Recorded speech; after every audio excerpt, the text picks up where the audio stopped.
ओम शांति।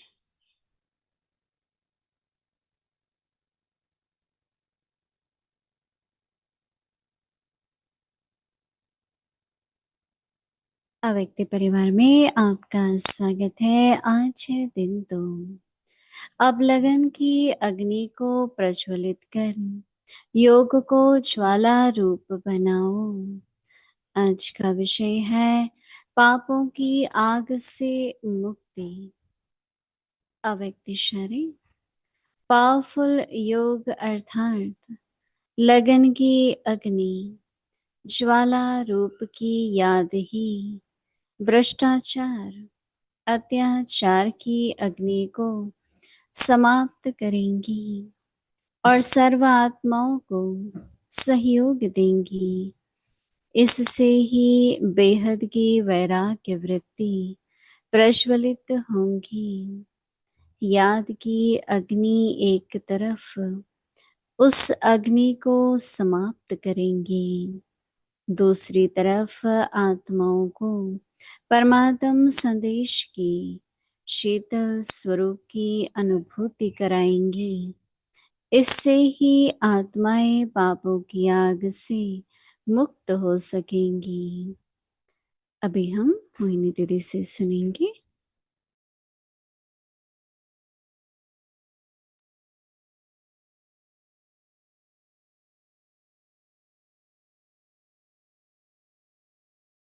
ओम शांति। सभी ठीक हो, मौज में हो। संगम युग तो है ही, मौजों का युग है।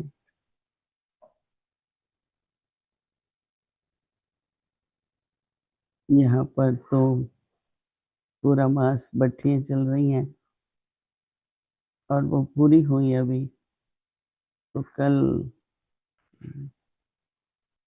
कुमारियों का या सेंटर निवासी का कह रहे थे, नए हैं जो, उनकी ट्रेनिंग शुरू हुई है। तो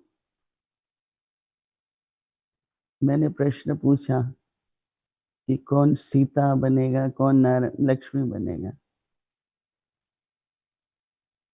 तो पहले तो सीता हूँ, सबने हाथ खड़ा किया। फिर लक्ष्मी बनना है, उसमें हाथ खड़ा किया।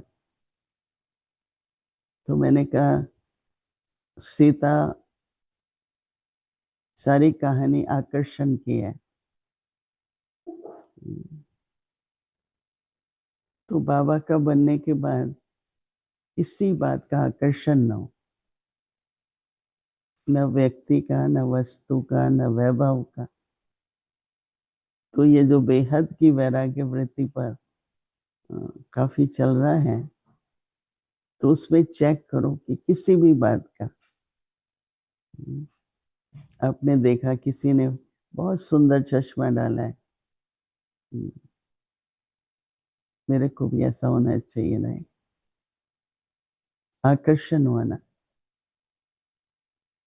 मैं तो जब से बाबा की बनी हूँ, किसी भी चीज में गोल्डन कलर, गोल्ड, कुछ भी नहीं, चश्मे पे भी नहीं। जब बाबा के बन गए तो इतना सब जेवर छोड़ दिए। फिर चश्मे में क्यों, या किसी भी वस्तु की बात करें, मैं कभी नहीं स्वीकार करती। कई बार कहेंगे ये तो बहुत जरा सा है, मैंने कहा नहीं। जब हम लोगों ने जिस बात का त्याग किया है, उसको फिर हम किसी भी कारण से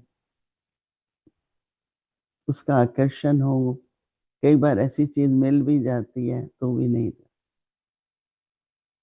देखो सीता का सारी कहानी, राम से जुदाई किस कारण हुई?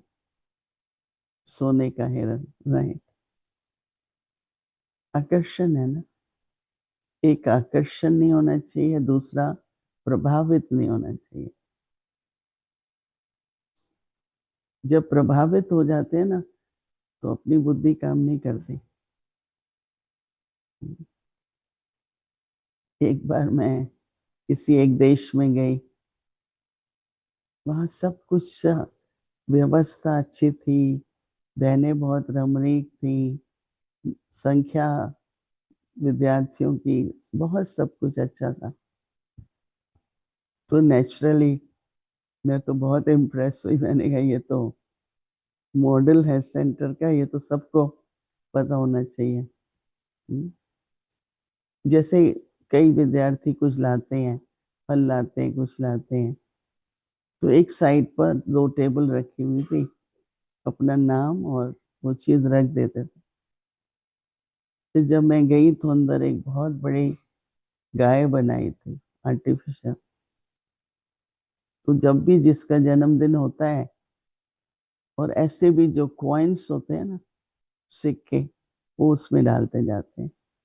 फिर जब जिसका जन्मदिन होता है, वो सब निकाल के खीर बनती है। मैंने कहा मतलब जो भी कुछ था ना, मैं आपको वर्णन करूं तो हर चीज, दादी जी का दिन था, शायद मैं वहां थी, एग्जैक्टली उसी टेस्ट का ब्रह्म भोजन। और वो भी रशियन भाई बहनों ने, अभी नाम निकल गया मेरे मुंह से, मतलब इतना अच्छा बनाया था भाइयों ने, बहनों ने। मैंने कहा कहाँ से सीखा?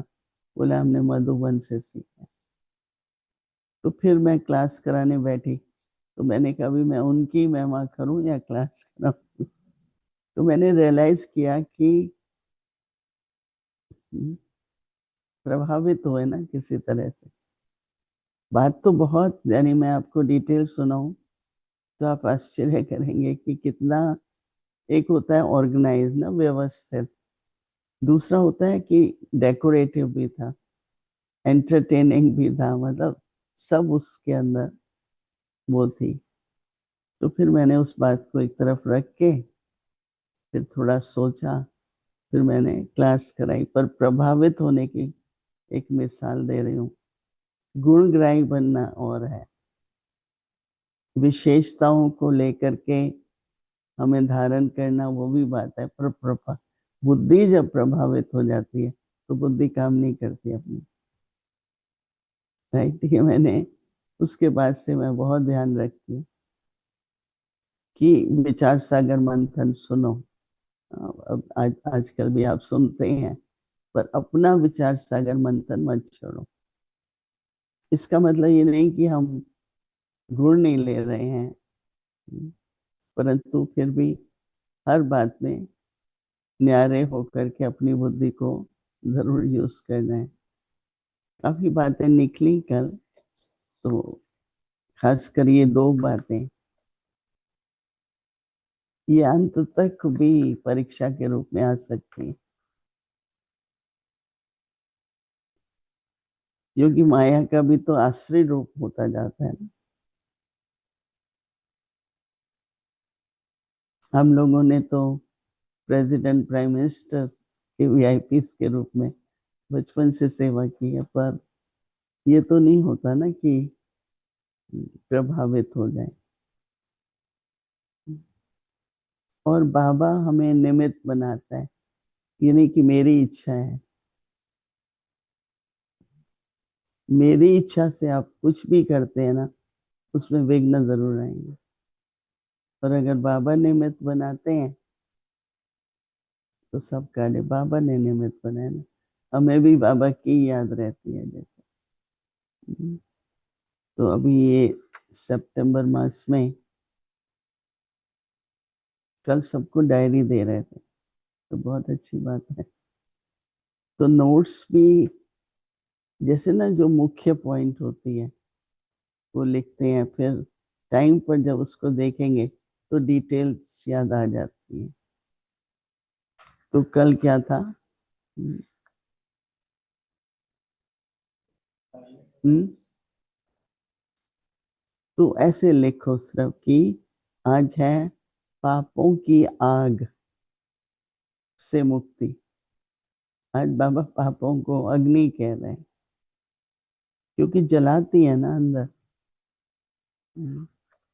मामा जब हम शुरू शुरू में आए, तो एक दिन मामा ने कहा ईर्ष्या जो है वो भी काम विकार का अंश है, क्योंकि ईर्ष्या में फिर इच्छाएं पैदा होती हैं। तो हम लोगों को थोड़ा शौक सा लगा भाई, हालांकि मुझे कहना नहीं चाहिए, पर मेरे को कभी भी हर एक का भाग्य है, हर एक का पार्ट है। ना आप मेरा पार्ट बजा सकते हो, ना आपका। किस बात में ईर्ष्या करें? तो है ईर्ष्या बहुत सूक्ष्म, राइट? तो इस तरह से, जैसे कल भी नहीं कैन भाई ने पूछा कि इतने जन्मों का जो हिसाब किताब है, इतने जन्मों के देह अभिमान के कर्म हैं, वो कैसे चुकते होते हैं ना। तो आज बाबा वही बता रहे हैं कि पापों की भी एक अग्नि है, किसी न किसी रूप में। कोई भी स्वभाव में, संस्कार में ऐसी बात है, तो हमें समय पर उसको देख करके परिवर्तन करना चाहिए। बाबा कहते हैं कि पावरफुल योग, अभी डेफिनेशन बाबा दे रहे हैं। पावरफुल योग अर्थात लगन की अग्नि।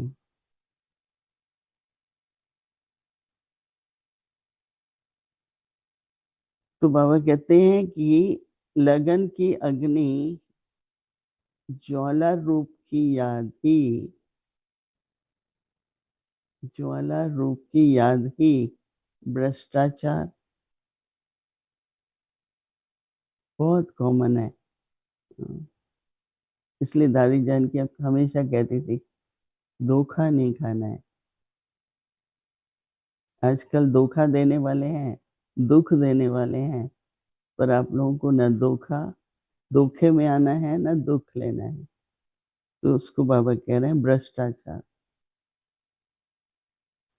तो भोला भी नहीं बनना है, और बुद्धि सारा दिन संशय में भी न चले, विश्वास भी हो और भोलापन भी ना हो। तो बाबा कहते हैं अत्याचार की अग्नि को समाप्त करेगी, भ्रष्टाचार और अत्याचार की अग्नि को समाप्त करेगी। और बाबा कहते हैं सर्व आत्माओं को सहयोग देंगे। तो इससे ही बेहद की वैराग्य वृत्ति प्रज्वलित होगी। एक एक शब्द थोड़ा विचार करने वाला है, इस समय नहीं है, लेकिन आप लोग करना। याद की अग्नि एक तरफ उस अग्नि को समाप्त करेगी। कौन सी अग्नि? हाँ, पापों की। दूसरी तरफ आत्माओं को परमात्म संदेश की शीतल स्वरूप की अनुभूति कराएगी। एक तरफ वो अग्नि को खत्म करेगी, और दूसरी तरफ परमात्म संदेश की शीतल स्वरूप की अनुभूति कराएगी। आजकल बाबा बहुत चैलेंज कर रहे हैं। अभी संडे की भी मुरली में सोचता स्वरूप हो कि अनुभव ही हो। और रियली मैं तब से सोच रही हूँ कि कैसे स्थिति को लेके बैठे, तो कितना पहले सोचें कि नहीं सोचें, ये देखना पड़ेगा नहीं। तो शीतल स्वरूप की अनुभूति कराएगी। इससे ही आत्माएं पापों की आग से मुक्त हो सकेंगी। क्योंकि बाबा कहते हैं शीतल स्वरूप बनो, स्वरूप बनो। बार बार बाबा कह रहे हैं इस स्वरूप बनो। स्वरूप बनना क्या है? फिर बाबा ने कहा स्मृति की सामर्थ्य तब आएगी जब स्वरूप बनेगी। ठीक है, तो काफी गहरी बातें हैं, विचार सागर मंथन की है। तो सभी व्यस्त हैं, पर ट्रैफिक कंट्रोल का टाइम होता है, जहाँ भी 5 मिनट 10 मिनट अपना अभ्यास करना, मनन चिंतन करना। तो रात तक कम से कम ऐसा लगेगा कि कुछ तो ध्यान दिया, पुरुषार्थ में नहीं। ओम शांति।